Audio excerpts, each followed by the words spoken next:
नमस्कार मित्रों, मैं रविंदर परिवर्तन एकेडमी के ई पाठशाला में आप लोगों का स्वागत है। तो आज मित्रों हम लोग पढ़ेंगे कक्षा 12 की इकाई फर्स्ट में वैद्युत क्षेत्र की तीव्रता, जो कि बहुत ही अच्छे तरीके से पढ़ने वाले हैं। ठीक है मित्रों, तो ये चीज है वैद्युत क्षेत्र की तीव्रता, यानी कि इसमें हम लोग सबसे पहले जानेंगे कि वैद्युत क्षेत्र क्या होता है। ठीक है, बहुत ही आसान तरीका से बताया जाएगा। इसमें आपको करना क्या, सुनिएगा। वैद्युत क्षेत्र के बारे में जानेंगे, उसके बाद वैद्युत क्षेत्र की तीव्रता के बारे में जानेंगे, फिर वैद्युत क्षेत्र की मात्रक के बारे में जानेंगे और फिर वैद्युत क्षेत्र के विमीय सूत्र के बारे में, यानी कि किसी एक का हम लोग निचोड़ पूरा एकदम जानेंगे। ठीक है, हम लोग जैसे बोलते हैं नहीं कि किसी चीज को निचोड़ करके पूरा एकदम उसकी जानकारी हासिल कर लिया जाए, एकदम वही किया जाएगा यहाँ पे। ठीक है, तो ध्यान दीजिएगा। सबसे पहले जानेंगे वैद्युत क्षेत्र। क्या? वैद्युत क्षेत्र। वैद्युत क्षेत्र, वैद्युत क्षेत्र क्या होता है, सुनिएगा। किसी वैद्युत आवेश अथवा आवेश समुदाय का वह क्षेत्र, किसी वैद्युत आवेश अथवा आवेश का समुदाय। ठीक है, इतना तो मालूम पड़ जा रहा है कि किसी आवेश अथवा आवेश समुदाय के चारों ओर का वह क्षेत्र। आप बोलेंगे क्या, सुनिएगा। किसी वैद्युत आवेश अथवा आवेश समुदाय के चारों ओर का वह क्षेत्र जिसमें किसी अन्य आवेश आकर्षण अथवा प्रतिकर्षण बल का अनुभव कर सके, उसे हम वैद्युत क्षेत्र कहते हैं। ध्यान से देखिएगा, यहाँ पे लिखूंगा, उस डिफिनेशन को आप लोग भी लिख लीजिएगा।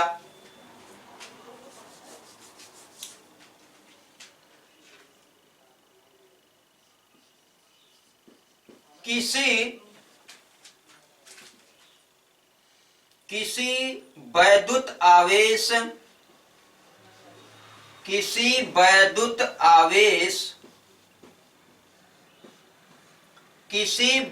आवेश अथवा आवेश, ठीक है, किसी वैद्युत आवेश अथवा आवेश समुदाय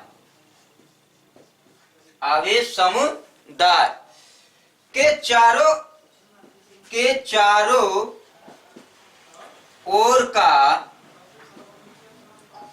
वह क्षेत्र किसी वैद्युत आवेश अथवा आवेश समुदाय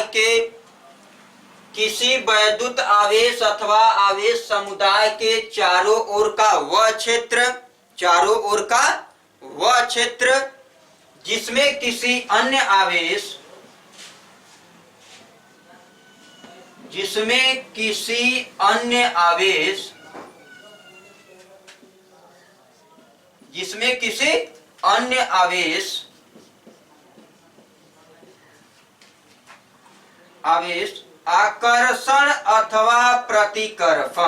आकर्षण अथवा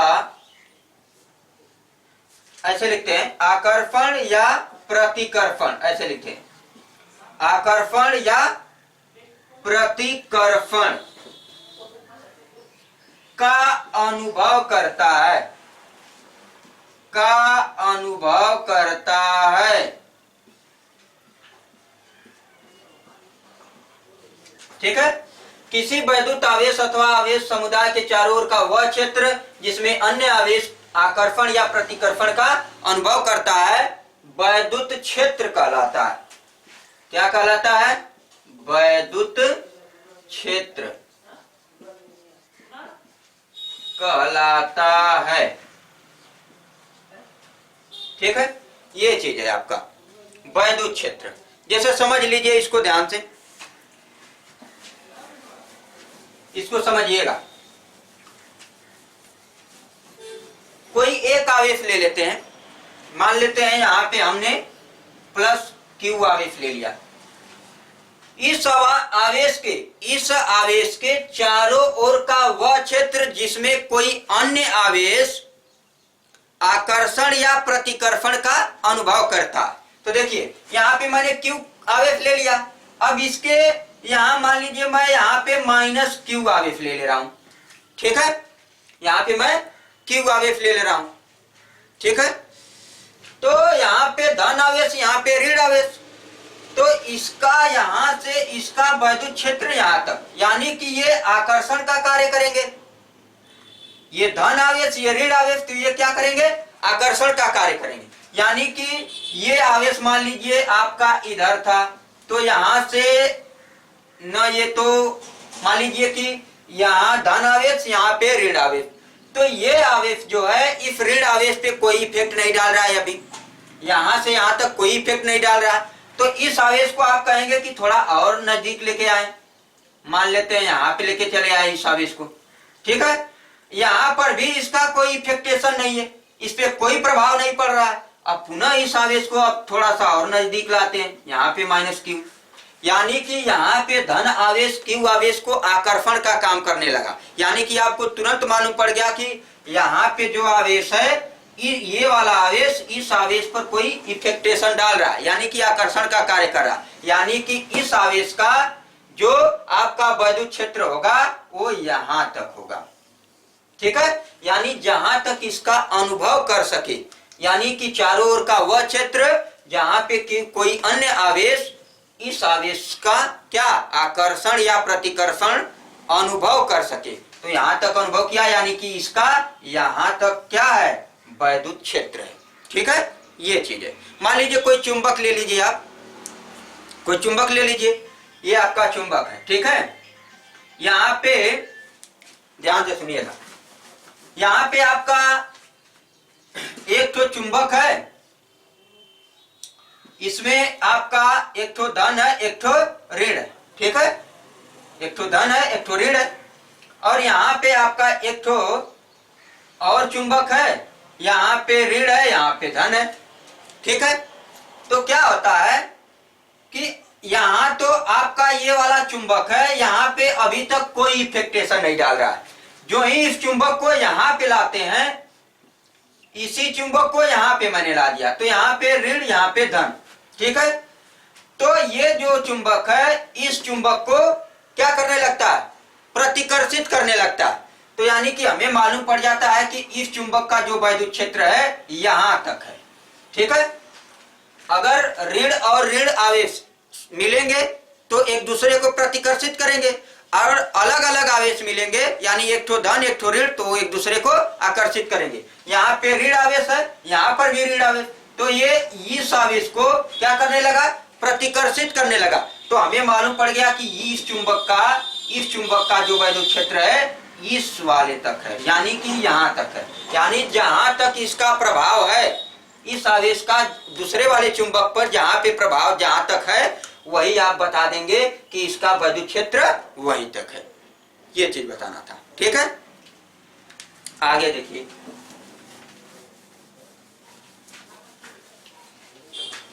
अब जानेंगे वैद्युत क्षेत्र की तीव्रता, जो कि ऊपर लिखा गया, ये वैद्युत क्षेत्र की तीव्रता।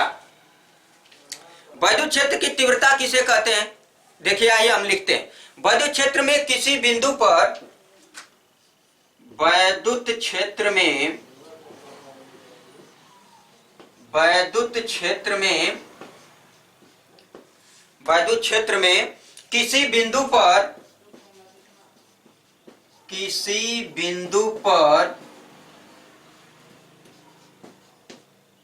किसी बिंदु पर रखे परीक्षण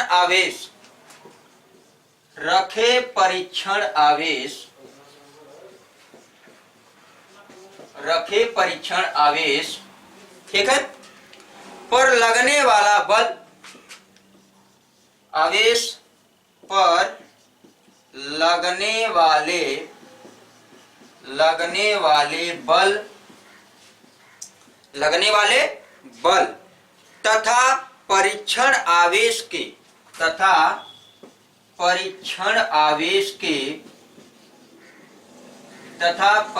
आवेश के मान परीक्षण आवेश के मान को की निष्पत्ति को क्या लिखेंगे? के निष्पत्ति।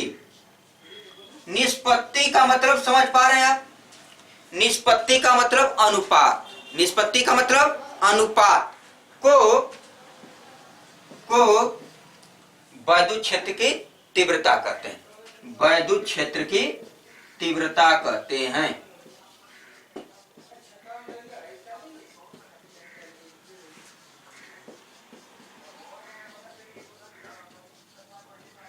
ठीक है, ये चीज है। यानी कि वैद्युत क्षेत्र में किसी बिंदु पर रखे परीक्षण आवेश पर लगने वाले बल तथा परीक्षण आवेश के मान की निष्पत्ति को वैद्युत क्षेत्र की तीव्रता कहते हैं। तो मित्रों अभी और जानेंगे इसका मैथमेटिकल डिफिनेशन आपको बताऊंगा, आप 1 सेकंड में समझ जाएंगे। अभी तो ये इसका स्टेटमेंट लिखा हूं, ठीक है।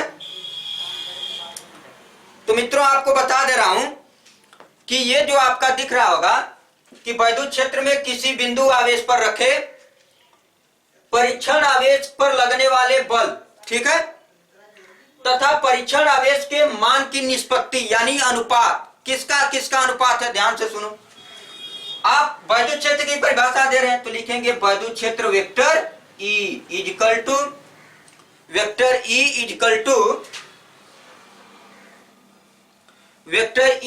टू क्या आएगा आपका? आएगा कि बल वेक्टर F बटे कौन सा आवेश? देखिए यहां पे दिया परीक्षण आवेश Q0 मान लीजिए, यहां पे हो जाएगा Q0।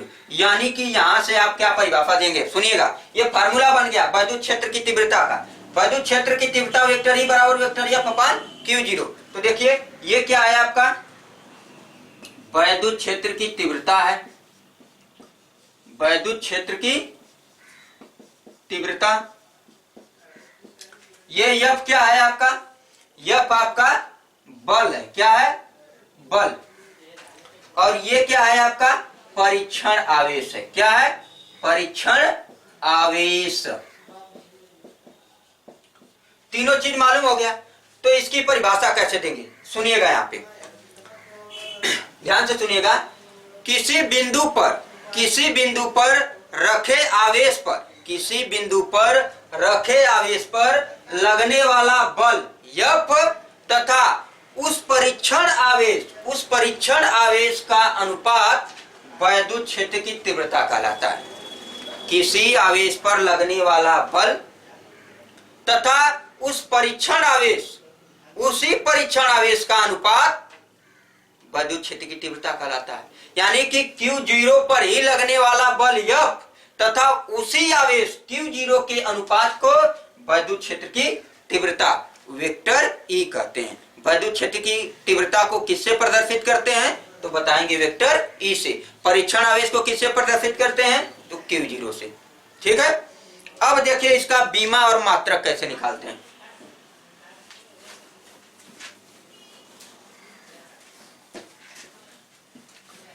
ध्यान से सुनिएगा, यहां से आप एक और फार्मूला निकाल सकते हैं। सुनिएगा कैसे। अभी पढ़े कि vector E equal to vector F upon Q0 पढ़े ना। यहां से वैद्युत बल की अगर मान निकालना होगा तब तो vector F equal to vector E गुणे Q0। इसी को आप लिखते हैं वेक्टर F बराबर Q0 इंटू E वेक्टर। यही आपका वैद्युत बल। F बराबर QE Q0E यानी Q0 आवेश परीक्षण आवेश है, यहाँ पे Q आवेश भी ले सकते हैं। यानी कि वेक्टर F बराबर Q0E, ये आपका वैद्युत बल का फार्मूला हो गया। ठीक है। यानी कि वैद्युत बल बराबर Q0 इंटू E। ठीक है, ये चीज है। तो यहां से हम वेक्टर E का मात्रक निकालेंगे। ध्यान से सुनिएगा। ये तो हमें अभी मिला है कि वेक्टर E बराबर वेक्टर F अपान Q0 होता है। तो वेक्टर E का मात्रक सुनिएगा, वेक्टर E का मात्रक बहुत ही इंपॉर्टेंट है प्यारे, बहुत ही इंपॉर्टेंट है कि वैद्युत क्षेत्र की तीव्रता का मात्रक बताइए तथा बीमीय सूत्र लिखिए। तो आप कैसे निकाल के बताएंगे, ध्यान से देख लीजिएगा। वेक्टर ई का मात्रक सबसे पहले निकालते हैं। वेक्टर ई का मात्रक इक्वल टू वेक्टर एफ का मात्रक, वेक्टर एफ का मात्रक, ठीक है, बटे Q0 का मात्रक, Q0 का मात्रक। वैद्युत क्षेत्र की तीव्रता में वेक्टर ई बराबर वेक्टर एफ अपॉन Q0, ई का मात्रक बराबर वेक्टर एफ का मात्रक बटे Q0 का मात्रक, ठीक है। तो वेक्टर ई का मात्रक, अब ध्यान दीजिएगा, वेक्टर एफ का मात्रक क्या होता है, यानी बल का मात्रक क्या होता है। बल का मात्रक आप लिखेंगे क्या, न्यूटन, ठीक है। और Q यहाँ पे आपका आवेश, आवेश का मात्रक क्या आता है, कूलाम, यानी कि Q0 का मात्रक हो जाएगा कूलाम। क्या हो जाएगा, कूलाम, यानी कि वेक्टर ई का मात्रक न्यूटन बटे कूलाम, इसी को लिखेंगे न्यूटन प्रति कूलाम। क्या लिखेंगे, न्यूटन प्रति कूलाम। ये है आपका, यानी कि वेक्टर ई यानी कि वैद्युत क्षेत्र की तीव्रता का मात्रक न्यूटन प्रति कूलाम होता है। ये आपका इंपॉर्टेंट, ठीक है। इसके बाद अब क्या देखेंगे, ध्यान से सुनिएगा। वैद्युत क्षेत्र की तीव्रता का मात्रक तो आप जान ही गए, उसकी बीमा क्या होगी यहां से। अब देखिएगा, इसकी बीमा देखिए, इसी फार्मूला से बीमा निकालेंगे, ध्यान दीजिएगा, इसी फार्मूला से बीमा निकालेंगे। क्या होगा, देखिए, ये आपका Q0 रहबे करेगा, ठीक है। यहां से लिखेंगे वेक्टर ई की बीमा बराबर वेक्टर एफ की बीमा, वेक्टर एफ की बीमा अब बटे Q0 की बीमा,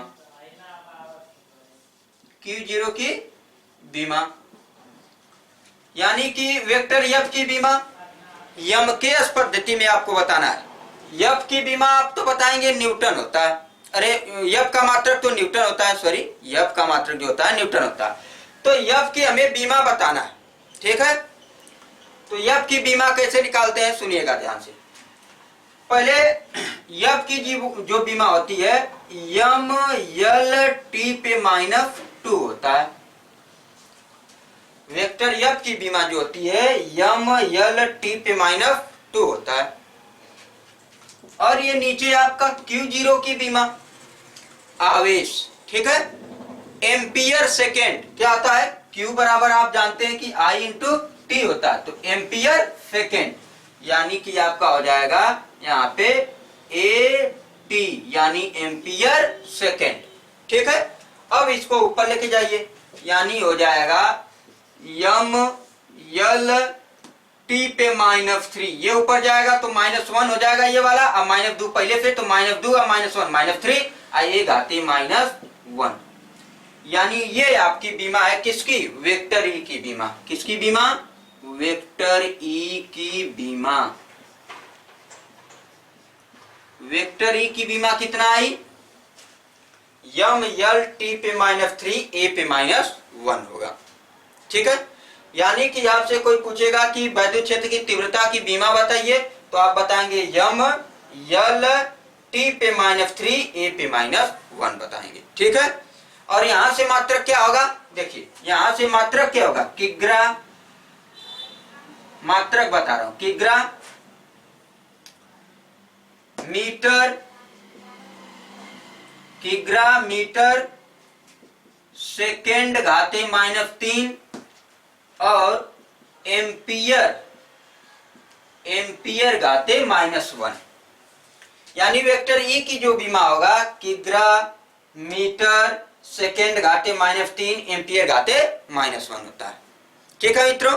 तो आज इतना ही, इसके आगे कल इसके वीडियो में आगे वाला देखा जाएगा, ठीक है। तो इतना आप लोग बेसिकली बहुत ही अच्छे तरीके से गहन अध्ययन कर लीजिएगा और अपने फ्रेंडों और दोस्तों को शेयर कीजिएगा।